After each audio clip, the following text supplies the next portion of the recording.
Bien, bonjour, nous allons donc faire l'exercice donc numéro 2 de la feuille 6, donc qui consiste en gros à diagonaliser des matrices. Alors, donc, nous commençons par la matrice B, donc, qui est donnée ici, donc 1, 3, 0, 3, moins 2, moins 1, 0, moins 1, 1. Alors, la première question qu'on nous donne, c'est donc de déterminer le polynôme caractéristique de la matrice B et ses valeurs propres.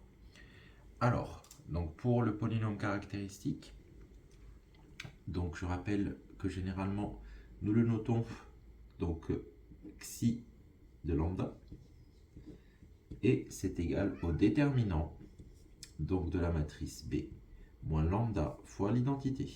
Alors I3 ici car la matrice B est d'ordre 3. D'accord? Alors donc déjà je vais peut-être ici donc préciser le déterminant en question. Donc je rappelle, lorsqu'on écrit un déterminant, nous pouvons mettre ici des barres, d'accord? Et lorsqu'on met des parenthèses, il s'agit d'une matrice. Donc B moins lambda identité. Alors du coup, il y a uniquement les termes de la diagonale qui changeront, d'accord? Car je vous rappelle que l'identité, on a des 1 dans la diagonale et tout le reste est égal à 0. Donc ici, nous aurons donc 1 moins lambda fois 1, c'est-à-dire donc 1 moins lambda. Donc ici, moins 2 moins lambda. Et enfin ici, 1 moins lambda.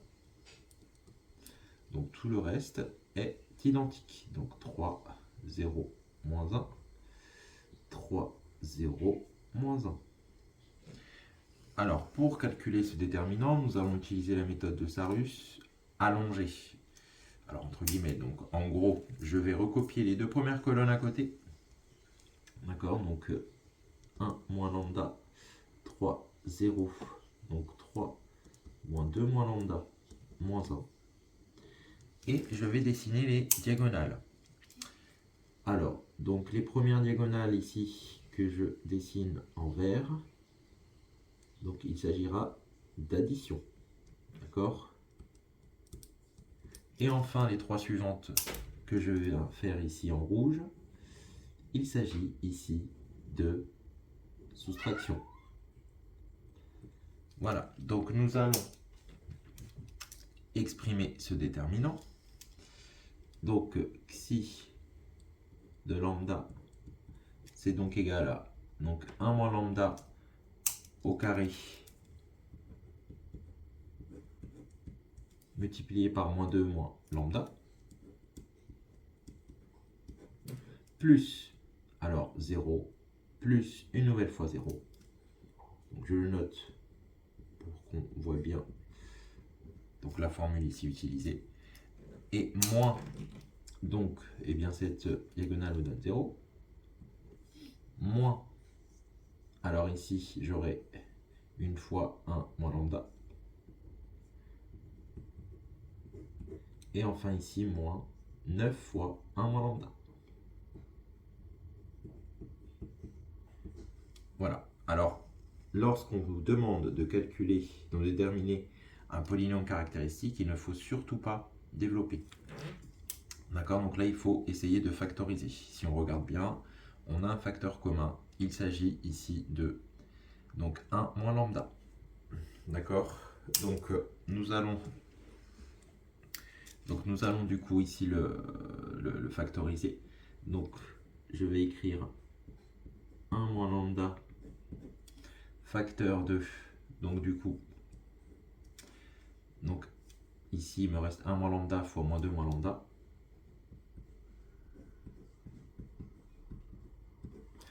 Ici on a dit qu'on avait moins 10 fois 1 moins lambda. D'accord, le 1 moins lambda est un facteur, donc il me reste moins 10. Alors, donc ensuite, on va développer le terme qui est écrit ici, le second facteur.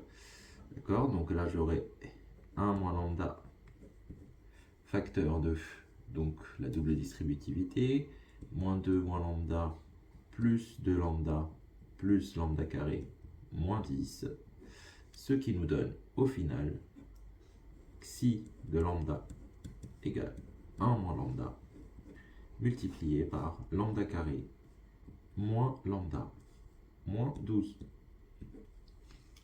Donc voici le polynôme caractéristique. Alors, donc la partie suivante de la question nous demande de donner les valeurs propres. Alors les valeurs propres sont en gros les valeurs qui annulent ce polynôme. Donc pour chercher les valeurs propres, il faut résoudre xi de lambda égale à 0. D'accord, donc xi de lambda égale à 0, et bien si et seulement si, je vous rappelle qu'un produit est nul si et seulement si l'un des facteurs est nul, donc 1 moins lambda égale à 0, ou lambda carré plus lambda moins 12 égale à 0. Alors bon, ici on trouve facilement, donc lambda est égal à 1, et ici nous allons calculer le discriminant delta. Donc je vais le faire en dessous, donc lambda, donc ça sera b au carré moins 4ac, donc 1 au carré moins 4 fois 1 fois moins 12, ce qui nous donne du 1 plus 48, c'est-à-dire 49. C'est strictement positif. Donc, cette équation admet deux solutions réelles distinctes. Ou alors, on peut dire que ce trinôme admet deux racines. Du coup, on va les calculer. Donc, on aura lambda 1 égale à moins b, c'est-à-dire moins 1 moins racine de 49 sur 2a. Donc, ça nous donne moins 1 moins 7 sur 2, donc c'est-à-dire moins 8 sur 2, ce qui fait du moins 4. Je fais pareil pour lambda 2. Donc lambda 2, ça sera donc moins 1 plus racine de 49 sur 2a, ce qui me donne du moins 1 plus 7, c'est-à-dire 6 sur 2, ce qui donne 3.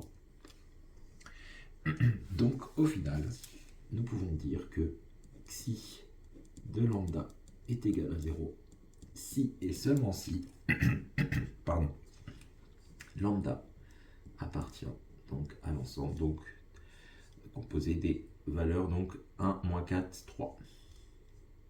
Donc 1, moins 4, 3. Donc oui, bon, j'aurais pu les classer dans l'ordre croissant. En tout cas, voilà. Donc là, nos valeurs propres, ce sont donc ces trois valeurs-là. Donc la question numéro 1 est terminée.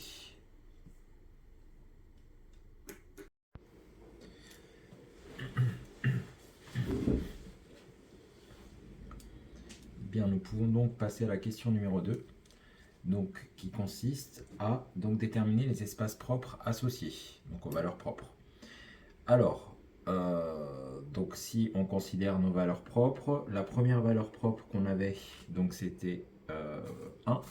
Alors du coup, il faut résoudre donc l'équation matricielle bx est égale à lambda x. D'accord? Donc nous, on va commencer avec lambda égale 1.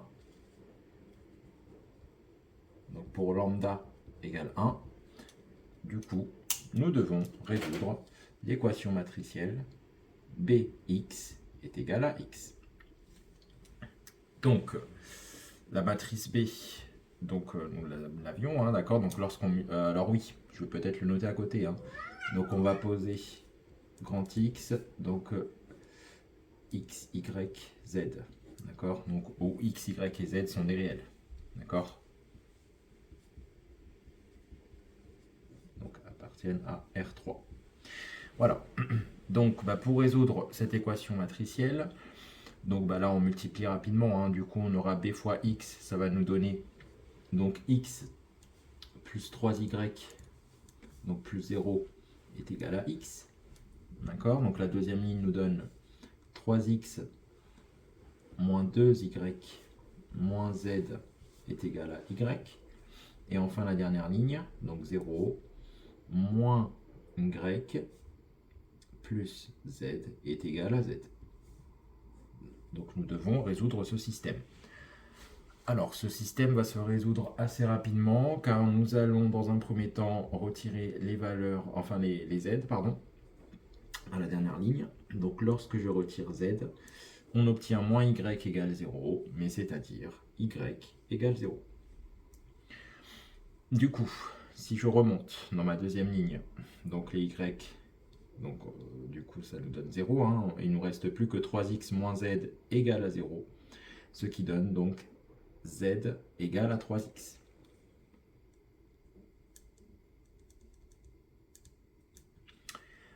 Alors, du coup, pour la première ligne, ça nous donne quoi? Lorsque y est égal à 0, on obtient x égale x. Donc oui, en gros, hein, ça nous donne rien de nouveau. Donc c'est toujours vrai. Et du coup, c'est terminé. Donc là, en gros, nous obtenons donc grand X, hein, qui était x, y, z. Donc c'est égal à donc x, y, nous avons dit que c'était 0, et z, c'est 3x. Donc nous pouvons ici mettre en facteur le x. D'accord, donc on obtient x facteur, donc 1, 0, 3. Donc au final, le premier espace propre, donc nous pouvons le noter E1, hein, d'accord. Donc E1 est égal à vect, donc l'espace vectoriel, hein, de base 1, 0, 3. Voilà pour la valeur lambda est égale à 1. Alors nous allons faire pareil pour les deux autres valeurs, donc c'est-à-dire moins 4 et 3. Donc pour lambda est égal à moins 4,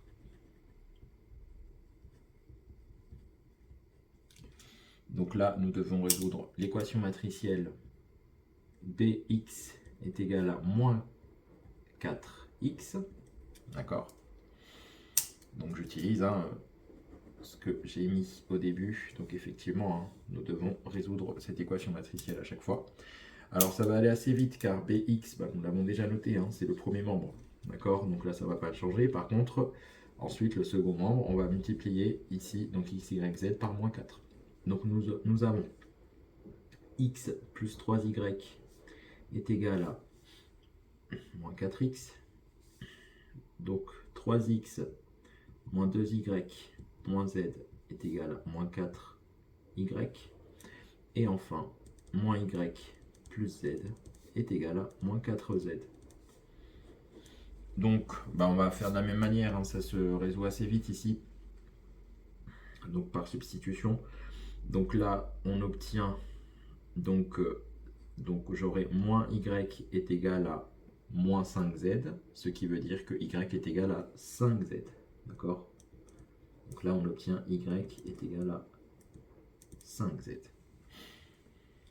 Alors la ligne du dessus, donc on obtient quoi? Donc ici, donc si on veut faire ça assez rapidement, donc on va dans un premier temps peut-être essayer d'isoler le 3x. D'accord, donc ça va nous donner quoi? Donc on aura donc 3x est égal à donc moins 4y plus 2y, donc ça nous donne moins 2y, donc plus z. Et en remplaçant y par 5z, nous avons donc moins 10z plus z, c'est-à-dire moins 9z. Voilà, donc au final, nous obtenons y égale à 5z. Donc, alors 3x est égal à moins 9z. D'accord, donc là je peux le noter, hein. Du coup, pour avoir x, je le divise par 3. D'accord, donc on aura x est égal à donc moins 9z divisé par 3, c'est-à-dire moins 3z. Alors, la première ligne, nous allons, en fait, elle va nous servir de vérification. D'accord, car là, en fait, on a une égalité suivant x et y. Donc, on va voir, en fait, si on ne s'est pas trompé dans nos calculs. Donc là, en gros, si je fais plus 4x, on aura 5x plus 3y. Et normalement, si tout va bien, ça devrait être égal à 0. Alors, allons-y, calculons 5x plus 3y. Donc 5x, ça va nous donner du 5 fois moins 3z, c'est-à-dire moins 15z, plus 3y, c'est-à-dire 3 fois 5z, c'est-à-dire plus 15z. Et nous obtenons bien 0. Donc la première ligne est vérifiée. Du coup, c'est terminé.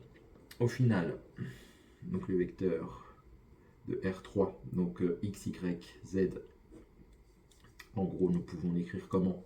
Donc x, nous avons dit que c'est moins 3z, y, c'est 5z, d'accord, et z, du coup, c'est un réel quelconque, donc z. Donc nous pouvons mettre z en facteur. Nous obtenons donc z facteur de moins 3, 5 et 1. Et donc, l'espace propre associé à la valeur moins 4, que nous allons noter E2, est vect, donc de moins 3, 5, 1. Voilà pour, du coup, les deux premières valeurs. Alors, il nous manque la dernière valeur, 3. Donc, nous allons le faire ici. Pour lambda est égal à 3. Alors, pareil, hein, nous allons déjà noter l'équation matricielle. Nous avons bx est égal à 3x. D'accord, donc le premier membre ne change pas. Donc, j'écris x plus 3y égale à... Donc là, on aura donc 3x, c'est-à-dire donc 3 petits x. La deuxième ligne, nous avons donc 3x moins 2y moins z est égal à 4, enfin pardon, à 3, donc y. Et enfin la dernière ligne, moins y plus z est égal à moins 4, enfin pardon, à 3, d'accord, on travaille avec la valeur propre 3 fois donc z, c'est-à-dire donc 3z. Voilà, donc nous allons procéder de la même manière. D'accord, donc là, cette dernière ligne, elle nous donne quoi comme information? Donc on aura moins y est égal à 2z, c'est-à-dire que y est égal à moins 2z. D'accord? Ensuite, de la même manière, en haut, nous avons donc 3x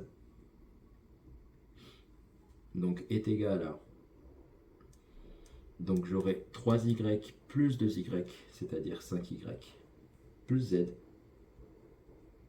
Mais y, nous avons dit que c'est égal à moins 2z.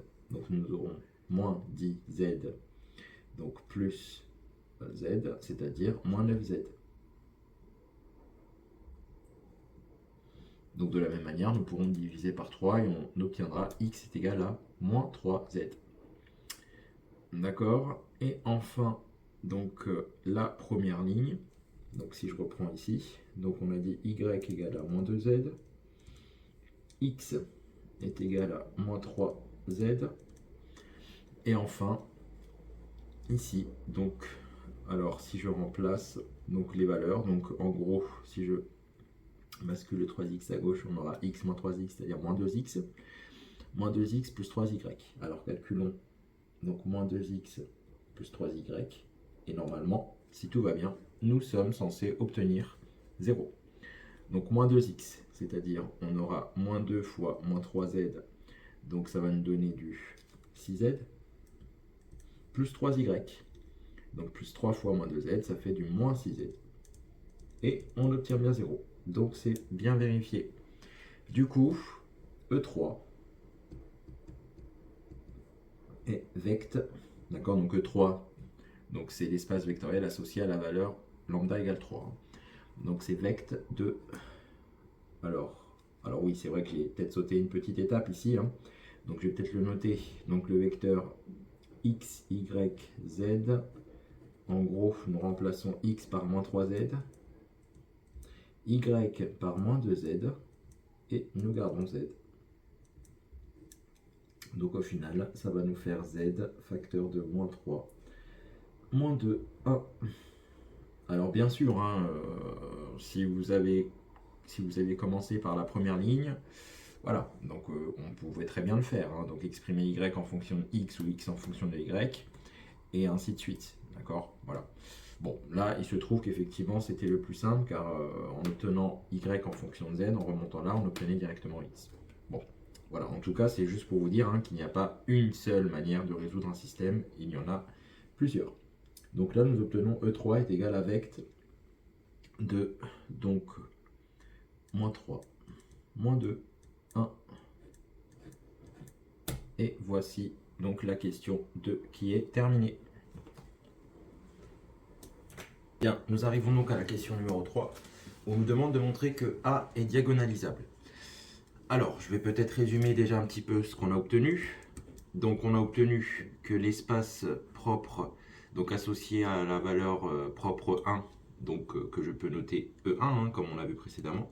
Donc, E1, c'était vect, donc du vecteur 1, 0, 3. E2, nous avons vu que c'est vect, donc du vecteur moins 3, 5, 1. Et enfin, E3, nous avons vu que c'est vect, donc du vecteur moins 3, moins 2, moins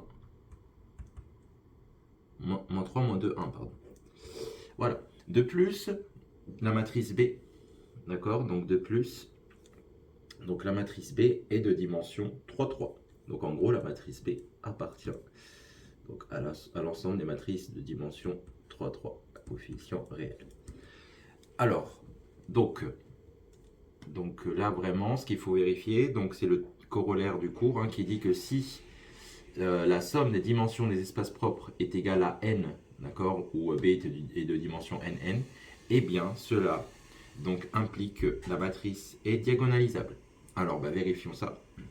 Donc là on voit bien hein, que dimension de E1 plus dimension de E2 plus dimension de E3, c'est égal à 3. D'accord, on a 1 plus 1 plus 1, donc 3.